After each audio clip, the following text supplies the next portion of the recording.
Assalamualaikum warahmatullahi wabarakatuh. Kawan, sebelum Anda memulai aktivitas hari, kita ikuti kajian Syarat Hikmah Dialog Fajar. Assalamualaikum warahmatullahi wabarakatuh. Alhamdulillah kawan, saya Fitriana Ayu. Pagi hari ini senang sekali bisa kembali menjumpai Anda, menyapa Anda di program Dialog Fajar. Di studio sudah hadir Ustadz Ali Muafa dari Pesantren Al-Quran Nurul Falah, Surabaya. Assalamualaikum Ustadz Ali. Waalaikumsalam warahmatullahi wabarakatuh. Alhamdulillah, sehat ya Ustadz? Alhamdulillahirabbil alamin. Kita bersyukur ya, sehat walafiat. Alhamdulillah Ustadz.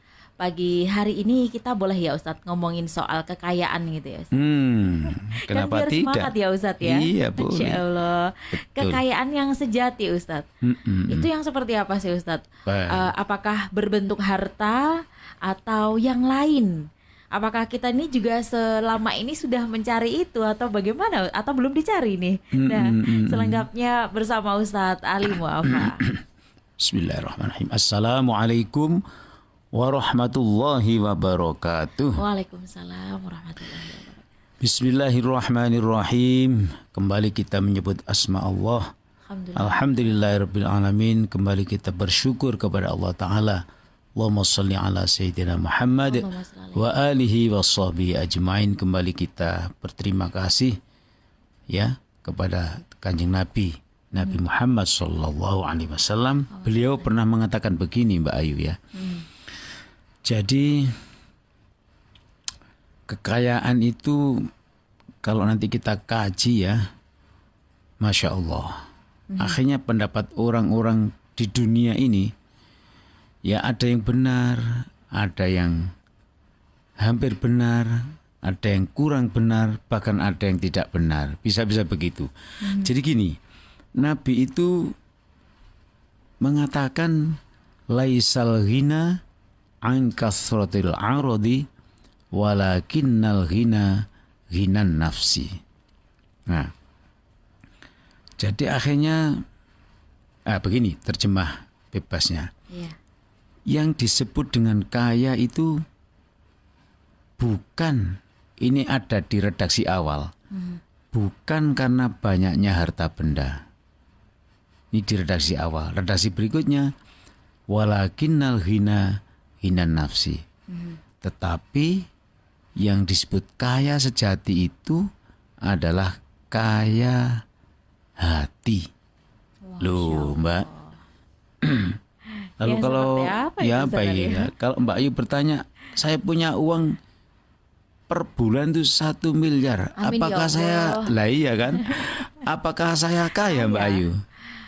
Itu belum. Oh belum. Oh, belum. Berarti kaya menurut Islam itu lebih besar dari itu. Masya Allah. Ya, Nabi mengatakan kaya itu bukan karena banyaknya harta. Itu bisa kita katakan saya setiap hari, setiap bulan ada 1 miliar penghasilan, belum kaya itu. Atau sebaliknya, saya setiap bulan tuh ada penghasilan 1 juta. Itu juga belum kaya. Terus ukuran kaya itulah yang dibahas oleh Nabi. Jadi Nabi selalu bicara nilai agar kehidupan kita itu tidak ngambang. Nah, sekali lagi kawan, kenyataan di dunia ini secara harta ada orang yang di bawah garis kemiskinan, bahasa yang lalu. Ya, di bawah garis kemiskinan, ada orang yang di tengah-tengah, dan ada yang orang the have dan ke atas. Apakah mereka dari 3 tingkatan itu adalah orang kaya? Juga tidak. Tapi orang kaya adalah orang yang hatinya kaya. Baik dia memang punya harta banyak. Dan orang kaya adalah orang yang pokoknya ya kebutuhannya tercukupi begitu saja. Enggak sampai kebutuhan mewah ya. Tapi hatinya dia itu bersyukur. Kemudian yang ketiga, orang kaya adalah orang yang hatinya selalu bersyukur walaupun dia kehidupannya serba kurang. Jadi serba kurang itu menurut Nabi adalah kaya. Ya pas-pasan ya.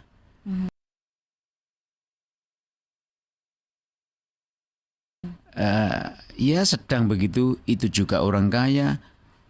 dan orang yang memang miliarder juga orang kaya. Jadi 3 orang ini disebut kaya oleh Nabi jika dia adalah pandai bersyukur kepada Allah Subhanahu wa taala. Jadi bersyukur itu adalah kekayaan yang sejati. Masya Allah.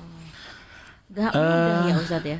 Oh ya, nggak mudah. Makanya di dialog fajarkan ini, siapa tahu ada pendengar yang lalu mendoakan saya dan Mbak Ayu. Ya Allah. Mudah-mudahan Mbak Ayu sama Ustadz Ali Mu'afa ya ngecewebret gini, mudah-mudahan diangkat oleh Allah hatinya, kan begitu Mbak ya.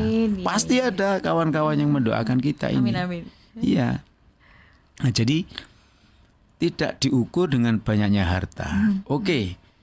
Supaya tidak seperti sandiwara dan cerita, cari data sekarang Mbak Ayu, ya. Terserah Mbak Ayu kayak apa, cari data orang yang paling kaya di dunia. Lalu lihatlah dia bahagia apa enggak.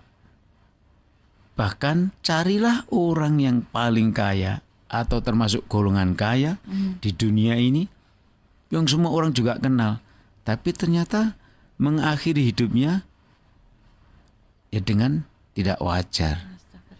Jangan tingkat dunia, tingkat Indonesia, tingkat provinsi, bahkan tingkat kota, bahkan tingkat kampung. Kita bisa mencari, dan itu real apa yang dikatakan Rasulullah. Kekayaan sejati itu bukan dari banyaknya harta, tapi dari kayanya hati kita. Nah inilah kawan-kawan sekalian, kita punya pasangan di dalam rumah tangga. Disyukuri. Ya, alhamdulillah, jangan ngersolo. Saya jadi pemimpin rumah tangga. Maka seorang pemimpin rumah tangga itu surganya jelas Mbak Ayu. Surganya jelas. Gimana surganya jelas? Pokoknya istrinya dipimpin dengan baik, anaknya dipimpin dengan baik, diarahkan. Yang paling penting zaman sekarang, cara berpikir istrinya dan cara berpikir anaknya dan bahkan cara berpikir pembantunya. Itu yang benar. Karena itu hubungannya dengan hati. Kalau hatinya baik, sudah selesai urusan kita. Nah, kita punya pembantu. Saya saking takutnya dulu ya Mbak Iya, pernah punya pembantu begitu. Ya ibaratnya bahasa sekarang itu dites dulu. Iso opo arek iki? Bisakah dia mendampingi anak saya dengan membaca doa ketika mau makan, Allahumma barik lana dan seterusnya. Ternyata dia bisa. Dia itu bisa karena dia belajar. Kalau dia nggak cukup, saya bekali ini bukunya.